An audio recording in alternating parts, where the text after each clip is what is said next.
Continuing Pericles from Plutarch's Lives, translated by John Dryden, revised by Arthur Hugh Clough. This Elpinique, it was thought, had before this time procured some favour for her brother Cimon at Pericles' hands, and induced him to be more remiss and gentle in urging the charge when Cimon was tried for his life, for Pericles was one of the committee appointed by the commons to plead against him, and when Elpinique came and besought him in her brother's behalf, he answered with a smile, "O Elpinique, you are too old a woman to undertake such business as this." But when he appeared to impeach him, he stood up but once to speak, merely to acquit himself of this commission, and went out of court, having done Cimon the least prejudice of any of his accusers. How then can one believe Idomeneus, who charges Pericles as if he had by treachery procured the murder of Ephialtes, the popular statesman, one who was his friend and of his own party in all his political course, out of jealousy, forsooth, and envy of his great reputation? This historian, it seems, having raked up these stories, I know not whence, has befouled with them a man who perchance was not altogether free from fault or blame, but yet had a noble spirit, and a soul that was bent on fault or blame, but yet had a noble spirit, and a soul that was bent on honor. And where such qualities are, there can no such cruel and brutal passion find harbor or gain admittance. As to Ephialtes, the truth of the story, as Aristotle has told it, is this, that having made himself formidable to the oligarchical party by being an uncompromising assertor of the people's rights and calling to account and prosecuting those who any way wronged them, his enemies lying in wait for him, by means of Aristodicus the Tanagraan, privately dispatched him. Cimon, while he was admiral, ended his days in the Isle of Cyprus, and the aristocratical party, seeing that Pericles was already before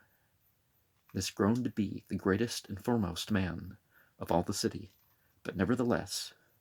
wishing there should be some day set up against him to blunt and turn the edge of his power, that it might not altogether prove a monarchy, put forward Thucydides of Alapeca, a discreet person and a near kinsman of Cimon's, to conduct the opposition against him, who indeed, though less skilled in warlike affairs than Cimon was, yet was better versed in speaking and political business, and keeping close guard in the city, and engaging with Pericles on the hustings, in a short time brought the government to an equality of parties, for he would not suffer those who were called the honest and good, persons of worth and distinction, to be scattered up and down and mix themselves and be lost among the populace, as formerly diminishing and obscuring their superiority amongst the masses, but taking them apart by themselves and uniting them in one body. By their combined weight he was able, as if it were upon the balance, to make a counterpoise to the other party. For indeed there was from the beginning a sort of concealed split or seam, as it might be in a piece of iron, marking the different popular and aristocratical tendencies. But the open rivalry and contention of these two opponents made the gash deep and severed the city into two parties, of the people and the few. And so Pericles at that time, more than at any other, let loose the reins to his people, and made his policy subservient to their pleasure, contriving continually to have some great public show, or solemnity, some banquet, or some procession, or other in the town to please them, coaxing his countrymen like children with such delights and pleasures as were not, however, unedifying. Besides that every year he sent out 60 galleys on board, of which there were numbers of citizens who were in pay 8 months, learning at the same time and practicing the art of seamanship. He sent moreover 1,000 of them into the Chersonese as planters, to share the lands among them by lot, and 500 more into the Isle of Naxos, and half that number to Andros, 1,000 into Thrace, to dwell among the Bisalta, and others into Italy, when the city Separis, which is now called Thurii, was to be repeopled, and this he did to ease and discharge the city of an idle, and by reason of their idleness, a busy, meddling crowd of people, at the same time to meet the necessities and restore the fortunes of the poor townsmen, and to be intimidate also, and to check their to intimidate also and check their allies from attempting any change by posting such garrisons as it were in the midst of them, that which gave most pleasure and ornament to the city of Athens, and the greatest admiration and even astonishment to all strangers, and that which is now Greece's only evidence, that the power she boasts of, and her ancient wealth, are no romance or idle story, was his construction of the public and sacred buildings. Yet this was that, of all his actions in the government, which his enemies most looked askance upon, and cavilled at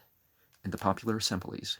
crying out how the commonwealth of Athens had lost its reputation, and was ill spoken of abroad, for removing the common treasure of the Greeks from the Isle of Delos into their own custody, and how that their fairest excuse for so doing, namely, that they took it away for fear the barbarians should seize it, and on purpose to secure it in a safe place, as Pericles had made unavailable, and how that Greece cannot but resent it as an inseparable affront, and consider herself to be tyrannized over openly, when she sees the treasure which was contributed by her upon a necessity for the war, wantonly lavished out by us upon our city, and to gild her all over, and to adorn and set her forth, as if it were some vain woman hung around with precious stones and figures and temples, which cost a world of money. Pericles, on the other hand, informed the people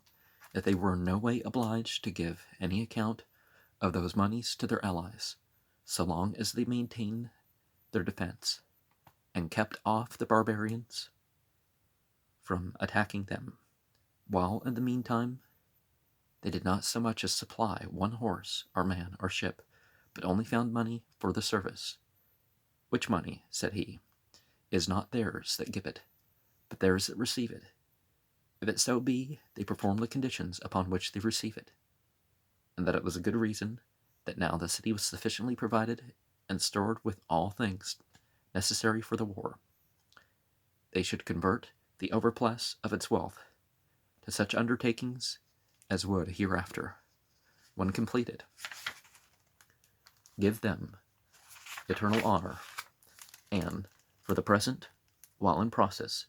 freely supply all the inhabitants with plenty. Now, one of the things that people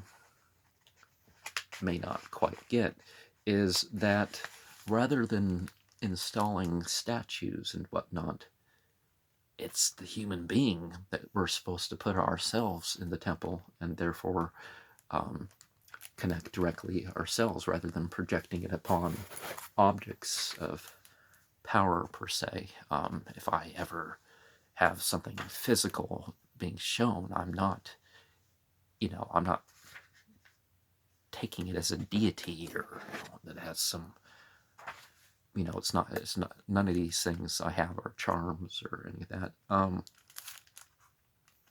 But by installing myself in my temple or any other spiritual place that I visit, you know,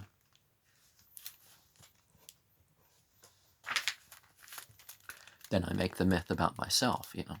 well, the myths, whatever, with their variety of workmanship and of occasions for service, which summon all arts and trades and require all hands to be employed about them. They do actually put the whole city in a manner into state pay, while at the same time she is both beautiful and maintained by herself. For as those who are of age and strength for war are provided for and maintained in the armaments abroad by their pay out of the public stock, so it being his desire and design that the undisciplined mechanic multitude that stayed at home should not go without their share of public salaries, and yet should not have them given them for sitting still and doing nothing, to the end that he thought fit to bring in among them, with the approbation of the people, these vast projects of buildings and designs of work that would be of some continuance before they were finished, and would give employment to numerous arts, so that the part of the people that stayed at home might, no less than those that were at sea or in garrisons or in expeditions, have a fair and just occasion of receiving the benefit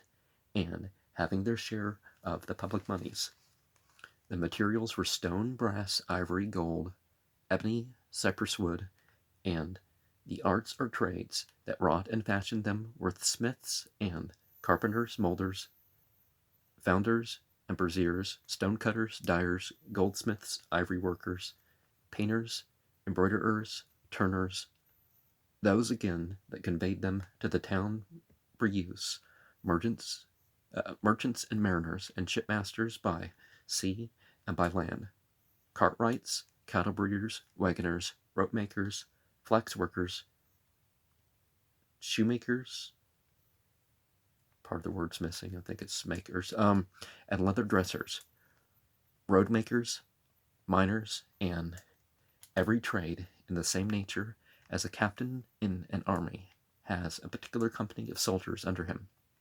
had its own hired company of journeymen and laborers belonging to it, mended together as in array, to be as it were the instrument and body for the performance of the service. Thus to say, all in a word, the occasions and services of these public works distributed plenty through every age and condition. As then grew the works up, no less stately in size than exquisite in form, the workmen striving to outvie the material and the design with the beauty of their workmanship, yet the most wonderful thing of all was the rapidity of their execution. Now, one of the things about socialism that a lot of people nowadays don't get, okay, the needs of the people are being provided for, but they're doing their work. It's not that people get to choose whether or not to do the work that they're capable of doing.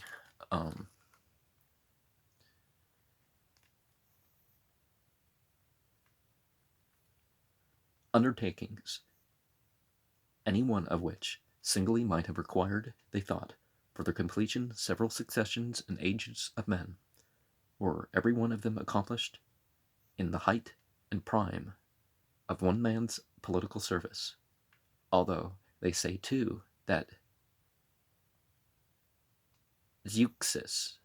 once having heard Agatharchus,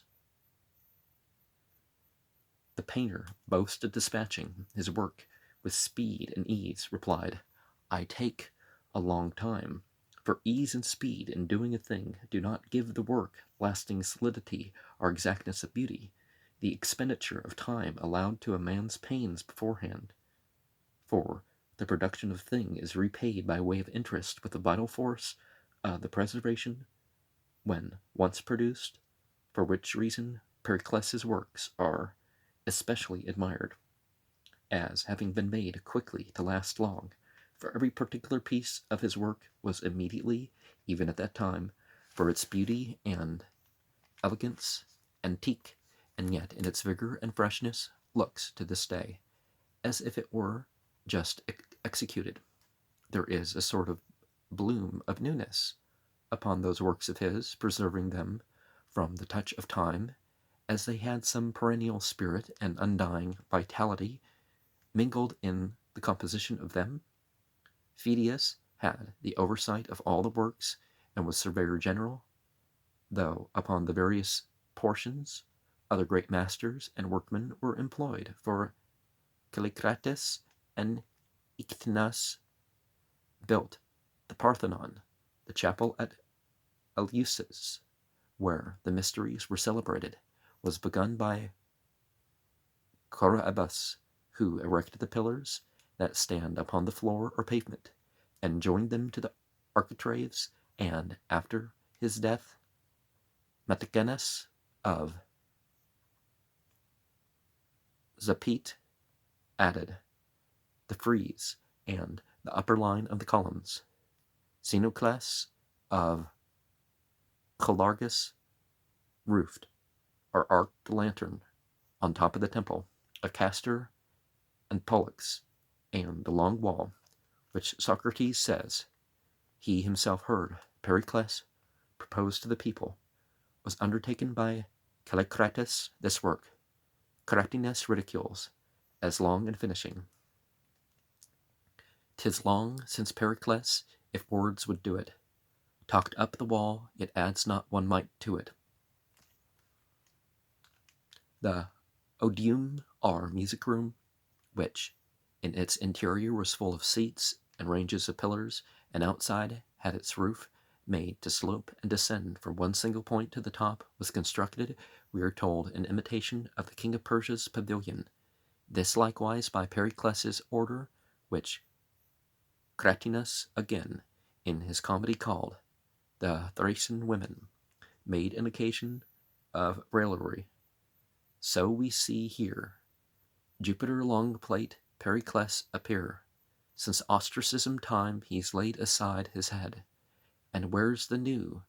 odium in its stead. Pericles, also eager for distinction, then first obtained the decree for a contest in musical skill to be held yearly at the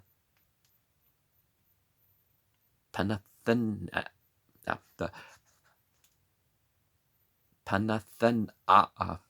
and he himself, being chosen judge, arrayed the order and method in which the competitors should sing and play on the flute and on the harp, and both at that time, and at other times also, they set in this music room to see and hear all such trials of skill. And so the other people were more distinct in what they had done for the temple, but a lot of entities like the playing of musical instruments, so it wasn't like he didn't do anything for these jinn or damans or whatever you want to call them. The Propylaea, our entrances to the Acropolis, were finished in 5 years' time. Menesicles being the principal architect, a strange accident happened in the course of building, which showed that the female entity was not averse to the work,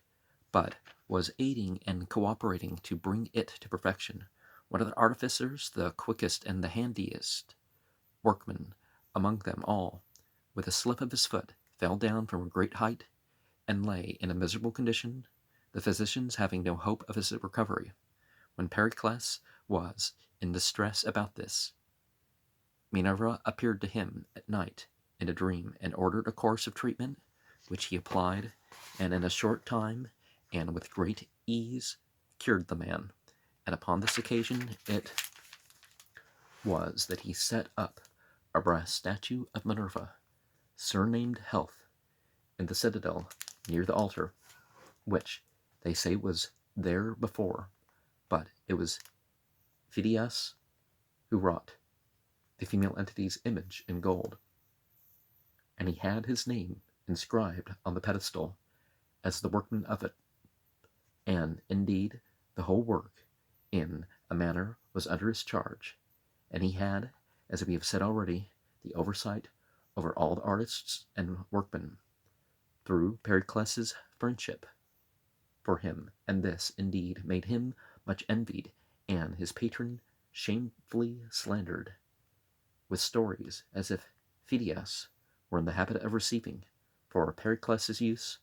free-born women that came to see the works.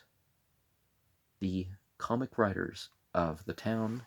and when they had got hold of this story, made much of it, and bespattered him with all the ribaldry they could invent, charging him falsely with the wife of Menippus, one who was his friend and served as lieutenant under him in the wars, and with the birds kept by Parulampes, an acquaintance of Pericles, who they pretended used to give presents of peacocks to Pericles' female friends.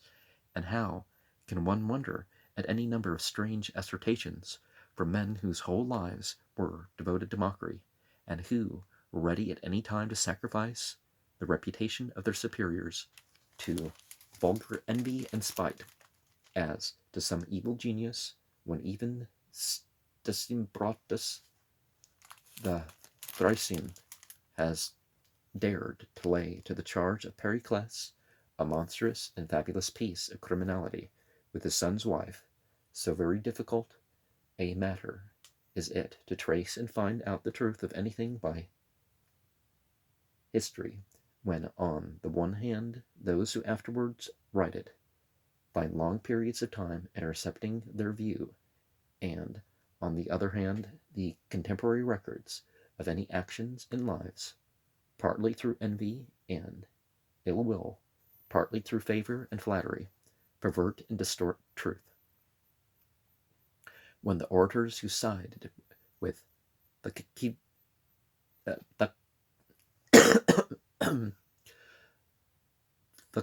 Thucydides and his party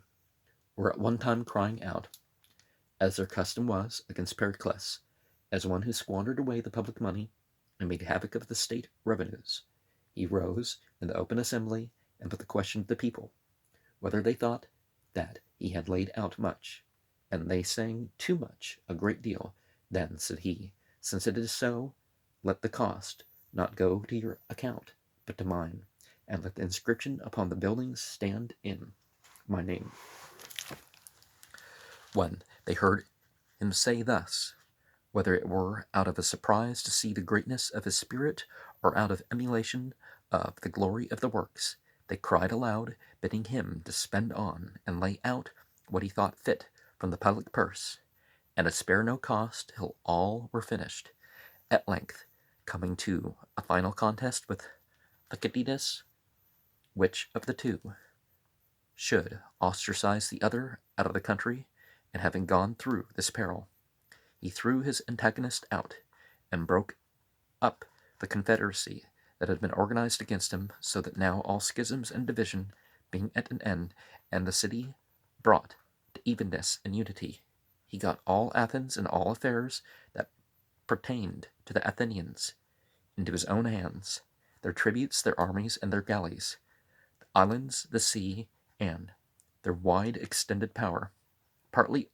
over other Greeks and partly over barbarians, and all that empire which they possessed, founded and fortified upon subject nations and royal friendships and alliances. After this he was no longer the same man he had been before, nor as tame and gentle and familiar as formerly with the populace, so as readily to yield to their pleasures and to comply with the desires of the multitude, as a steersman shifts with the winds, quitting that loose, remiss, and in some cases licentious court of the popular will, he turned those soft and flowery modulations to the austerity of aristocratical and regal rule, and employing this uprightly and undeviatingly for the country's best interest, he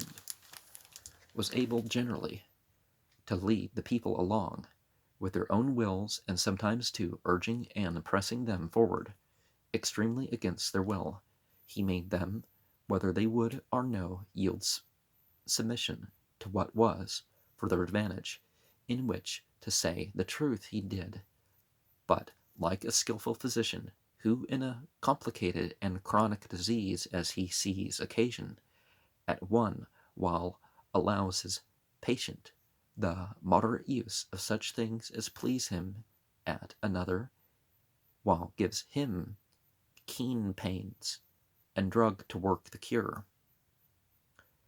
For there, arising and growing up, as was natural, all manner of distempered feelings among the people, who had so vast a command and dominion, he alone, as a great master, knowing how to handle and deal fitly with each one of them, and in an especial manner, making that use of hopes and fears as his two chief rudders, with the one to check the career of their confidence at any time, with the other to raise them up and cheer them when under any discouragement, plainly showed by this that rhetoric, or the art of speaking, is, in Plato's language, the government of the souls of men, and that her chief business is to address the affections and passions which are, as it were, the strings and keys of the soul, and require a skilful and careful touch to be played on as they should be. The source of this predominance was not barely his power of language, but, as Thucydides assures us, the reputation of his life and the confidence felt in his character, his manifest freedom from every kind of corruption, and superiority to all considerations of money, notwithstanding he had made the city of Athens, which was great of itself, as great and rich as can be imagined, and though he were himself in power and interest more than equal to many kings and absolute rulers, who, some of them also bequeathed by will their power to their children, he, for his part, did not make the patrimony of his father left him greater than it was by 1 drachma. Thucydides indeed gives a plain statement of the greatness of his power, and the comic poets in their spiteful manner more than hint at it, styling his companions and friends the new Pisistratida, and calling on him to abjure any intention of usurpation, as one whose eminence was too great to be any longer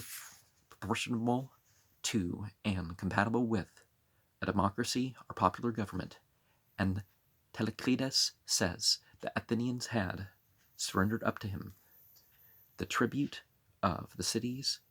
and with them the cities too, to do with them as he pleases and undo, to build up, if he likes, stone walls around a town, and again, if so he likes, to pull them down.